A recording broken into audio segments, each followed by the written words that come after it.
The Revolt of 1857.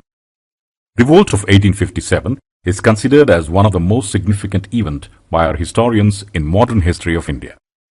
Nationalist intellectuals glorified it as the first war of Indian independence, the Great Rebellion, the Indian Mutiny, the Rebellion of 1857, the Uprising of 1857, the Sepoy Rebellion, and the Sepoy Mutiny.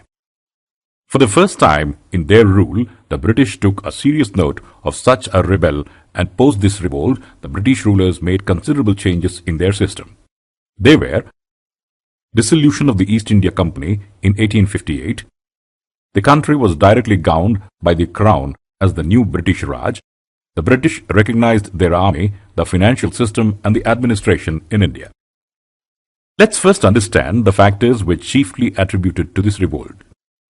The civilian rebellion was more multifarious in origin. The rebels consisted of three groups: the feudal nobility, rural landlords called talukdars, and the peasants. Among the nobility, many of whom had lost titles and domains under the doctrine of lapse, which refused to recognize the adopted children of princes as legal heirs, felt that the company had interfered with the traditional systems of inheritance. Rebel leaders such as Nana Sahib and the Rani of Jhansi belonged to this group. Talukdars of the various regions, who for many generations had controlled land and power in their regions assigned to them by their kings.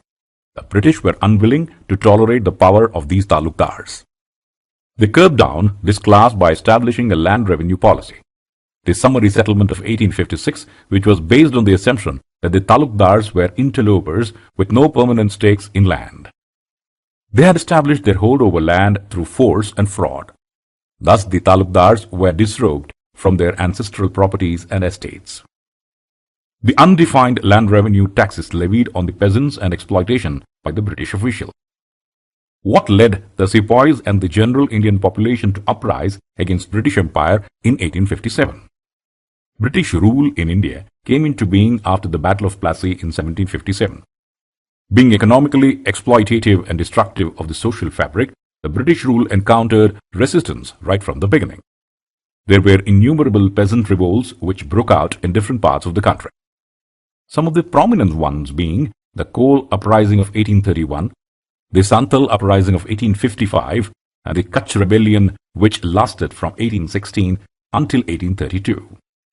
Dissatisfaction among the Indian soldiers in British Army was on economic, social, and religious grounds. A significant mutiny that had happened before the 1857 revolt was the Vellore, Tamil Nadu, South India Mutiny of 1806, which was brutally crushed by British officers and soldiers.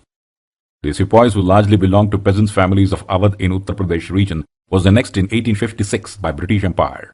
This resulted in downfall of conditions of state as well as the peasant classes of Awadh. Incident that finally triggered the revolt in 1857. The Indian soldiers in the East India Company were the makers of Revolt 1857. On 10th of May 1857, the sepoys in the cantonment of Meerut, presently in Uttar Pradesh, broke out in mutiny because they were asked to use bullets in their rifles which they had to bite with their teeth before use.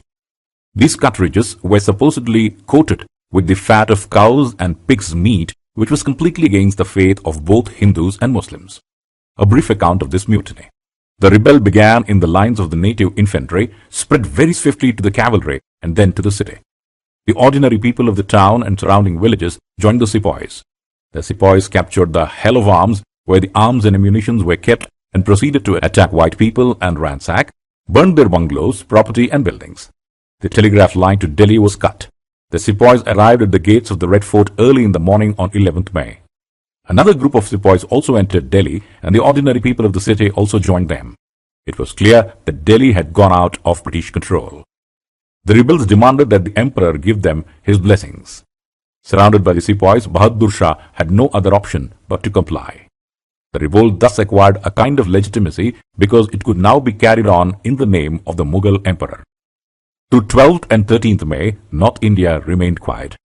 Word spread that Delhi had fallen to the rebels and Bahadur Shah had blessed the rebellion. Then events moved swiftly. Cantonment after cantonment in the Gangetic Valley and some to the west of Delhi rose in mutiny. When ordinary people began joining the revolt, the targets of attack widened.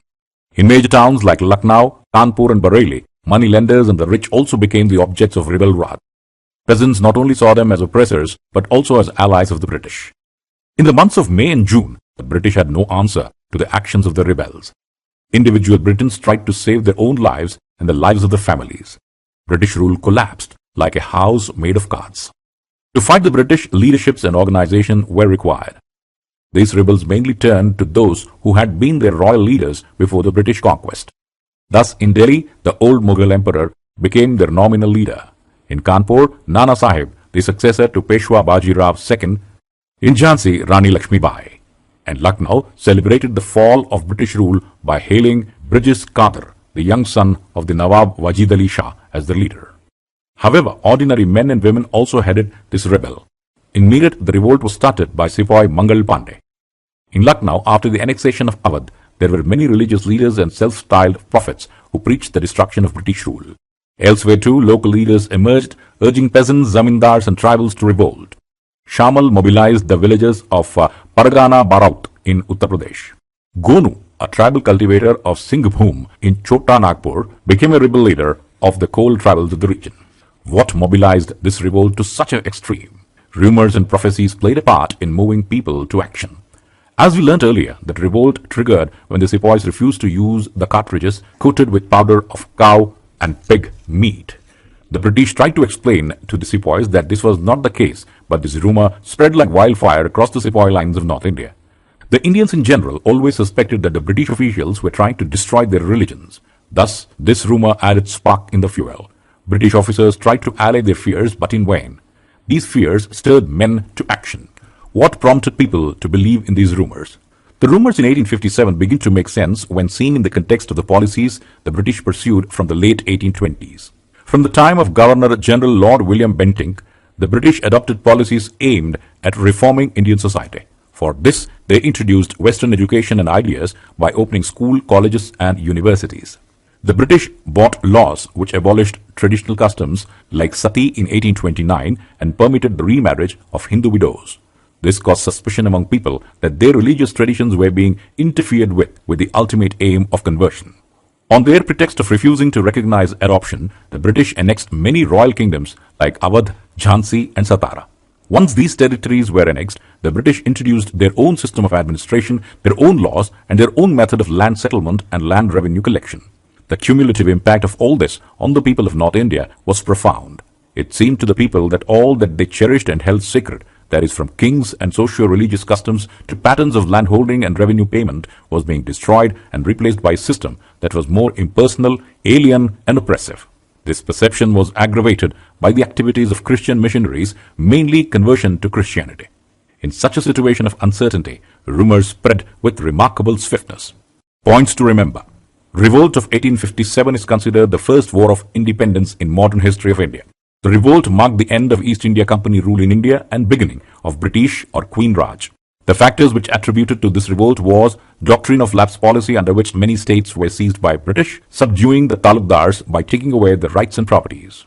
High taxes which made the life of peasants miserable. The main factor which triggered the revolt was sepoys' reluctance in East India Company to use cartridges made of cow and pig meat.